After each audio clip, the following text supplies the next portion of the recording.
things like that. In I look at terms of you like, numbers and percentages, yes, they're vastly different. for my interactions, and listen, I'm not exposed to everything. I don't see a vast difference. I think white families are struggling with some of the same things black families are struggling with. It's not like this island that black families live on and they've got these self-induced problems that they just refuse to fix. Like I don't get your energy when you say that. Like, give me an example. I'll give you the example. And again, you may think it's not a problem, and certainly people don't. You would not No, be I'm alone. not saying it's not a No, problem. Hold It's not race related. Let me finish my point though. Like, okay, a single mama matriarchal culture, and that's what we have in Black America. Women are in control.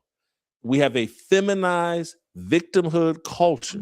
That's, again, it's like black players aren't struggling coming into the NBA from other countries and from other cultures, but Black American players have lost their influence and dominance over the NBA because our culture, our mindset is so victimhood oriented, so feminized.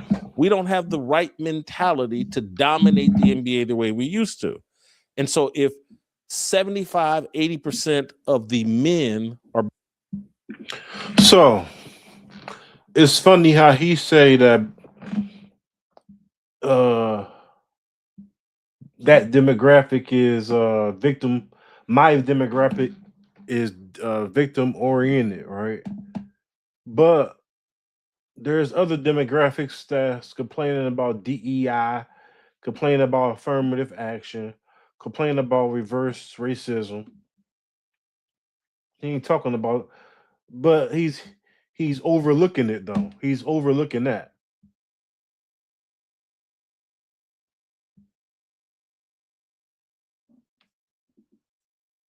being raised in households dominated by women.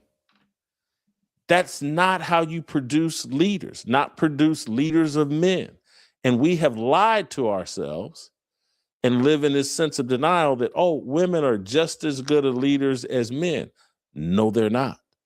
And so there are results, there are consequences from a culture that venerates, celebrates, idolizes women leadership and single mamas as leaders.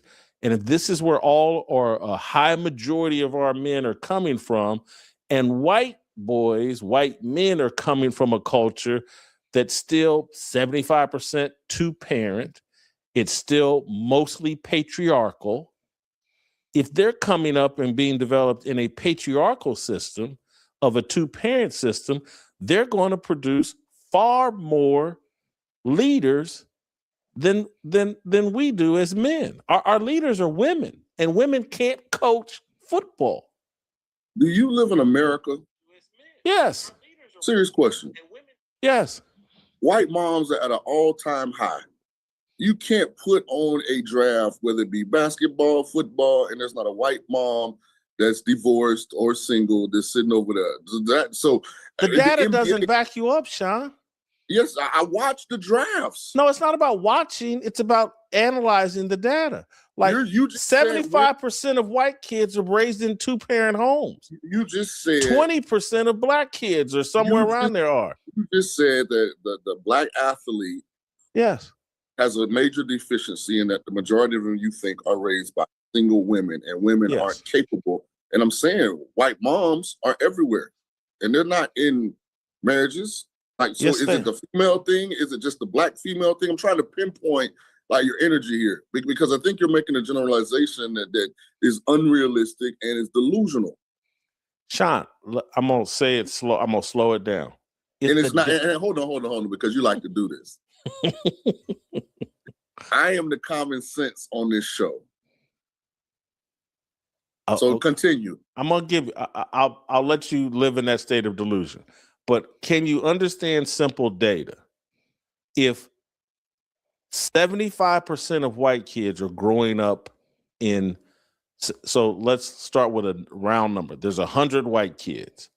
75 of them are growing up in two-parent households. There's 100. I don't believe that stat. I fundamentally don't believe. I've lived in Arizona, Indianapolis, Sean, do Nevada, this. Do this. Florida. I used to do this. I'm telling you.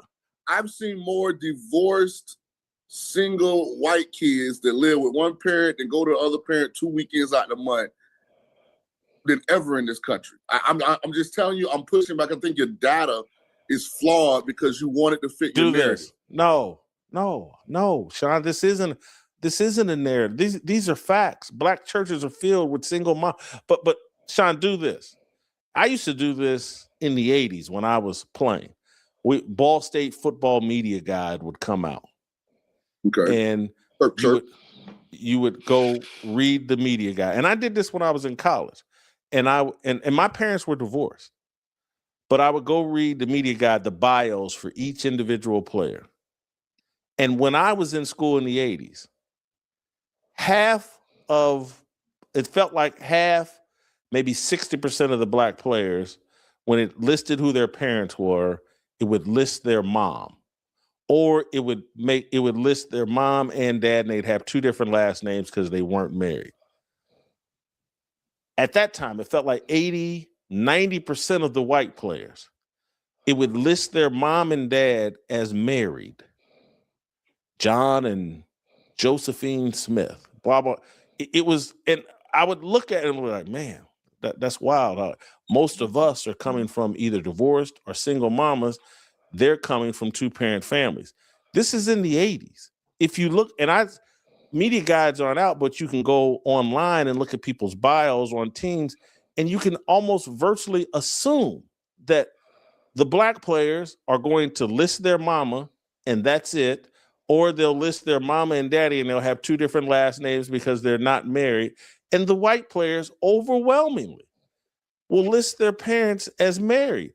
These are just simple. But are we talking about marriage, or are we talking about influence and impact? And here's where, like, I like it simple. Like, see, when you get into analytics, when you get into analytics and algorithms, and you start using numbers to state your case, Jason, you can manipulate that. Boots on the ground.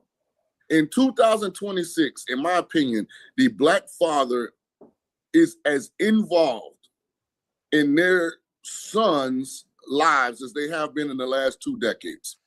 You go to these little league fields, you go to these baseball diamonds, you go to these NBA courts, there's a black male influence there for the majority of these kids. So what I'm telling you is you need to get out more. No, this and the kids that only have a female presence there a lot of times in these situations are the white kids. Sean, that's wrong. But no, it's not boots on the ground.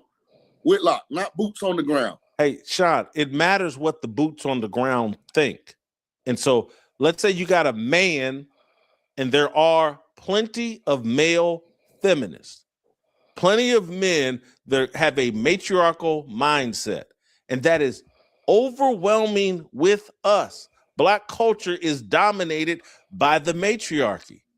I know people don't want to hear it, but it's a fact. And that's why, again, because no man sees himself, no real man sees himself as a victim. Period. End of story. And we love to lean into our victimhood because we've been taught that mentality by black women. You've never been more wrong than you are today because, and listen, you need to get out. You need to get from behind that mic, and you need to get that earpiece out of your IFB out your ear, and you need to get in these streets, Whitlock. Listen, these black athletes that are coming up, they're not victims. If anything, they're too coddled. They're too entitled. They're being given everything. They're not earning it. The minute and that's why they have a victim mentality. And show potential, they're being anointed great. It's the energy around sports now. 2 years ago, Joker was the best player on the planet. Right? Yes. Like they don't even have to finish a career now. Michael Jordan probably was in year 7 or 8? When did the 92 Olympics happen? What year was that for Jordan?